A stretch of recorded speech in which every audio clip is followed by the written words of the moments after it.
Teacher बोला, बच्चों बताओ बीरबल कौन था? पप्पू बोला, पता नहीं सर। टीचर बोला, पढ़ाई पर ध्यान दोगे तो पता चलेगा ना। पप्पू बोला, सर प्रमोद, विक्की, गौरव कौन है? टीचर बोला, मुझे क्या पता। पप्पू बोला, सर बेटी पर ध्यान दोगे तो पता चलेगा ना। आजकल के 5वीं क्लास के बच्चे पर भी फोन है। हम जब 5 में थे तो इस बात से खुश हो जाते थे कि जब 6वीं में आएंगे तो पेन से लिखने लगेंगे। चिंटू पर बिजली का तार गिर गया। चिंटू तड़प तड़प के मरने ही वाला था कि अचानक से उसे याद आया कि बिजली तो 2 दिन से बंद है। Oh, no! वापस उठकर हंसते हुए बोला, साला याद नहीं आता तो मर ही जाता। एक बाबा किसी महफिल में गए, वहाँ सब उनका मजाक उड़ाने लगे। बाबा ने कहा, देखो हम फकीर लोग हैं, हमारा मजाक ना उड़ाओ। तो लोग खूब हंसे। अचानक उन सबको दिखना बंद हो गया, बेअंधे हो गए। तो वो सब बाबा के कदमों में गिर गए, बाबा जी हमें माफ कर दो। फिर बाबा जी ने जूता उतारा, सबको एक एक मारा और बोले, अबे सालो लाइट चली गई है, जल्दी से जनरेटर चालू करा दो, मुझे भी कुछ नहीं दिख रहा। एक शायर डॉक्टर बन गया। अब देखो उसने दवाई कैसे समझाई। दिल लगा के मोहब्बत में धमाल करें, सिरप को अच्छी तरह से हिला के इस्तेमाल करें।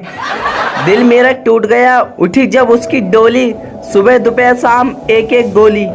कभी आके मेरी मोहब्बत का शुरू देखे, तमाम दवाएं बच्चों की पहुंच से दूर रखें। दिल मेरा इस करने से रजा मन रहेगा, इतवार के दिन अस्पताल बंद रहेगा।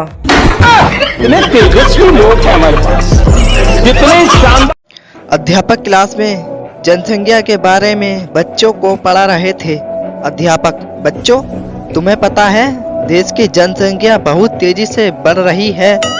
यहाँ हर 10 सेकंड पर एक औरत बच्चे को जन्म देती है। एक लड़का खड़े होकर बोला, मास्टर जी हमें उस औरत को खोजकर और बच्चे देने से रोकना चाहिए।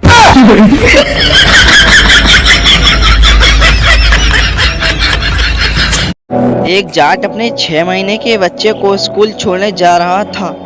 बच्चा बहुत रो रहा था। रास्ते में गांव के पंडित जी मिल गए। पंडित जी, इतना छोटा बच्चा क्या पढ़ेगा?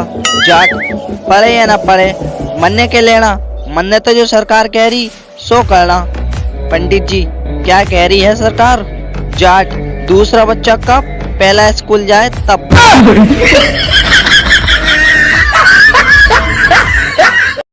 ट्रेन में बैठी एक लड़की की टी-शर्ट पर गाड़ी बनी थी। लड़की के पास बैठा बच्चा उस गाड़ी को ध्यान से देख रहा था। लड़की बच्चे से हंसकर बोली, गाड़ी चलानी है क्या? बच्चा, नहीं गाड़ी नहीं चलानी, केवल हॉर्न बजाना है। गर्मी इस कदर पड़ रही है कि यदि इन दिनों सुबह का भूला हुआ शाम को घर वापस आए तो उसे भूला नहीं भुना हुआ कहेंगे।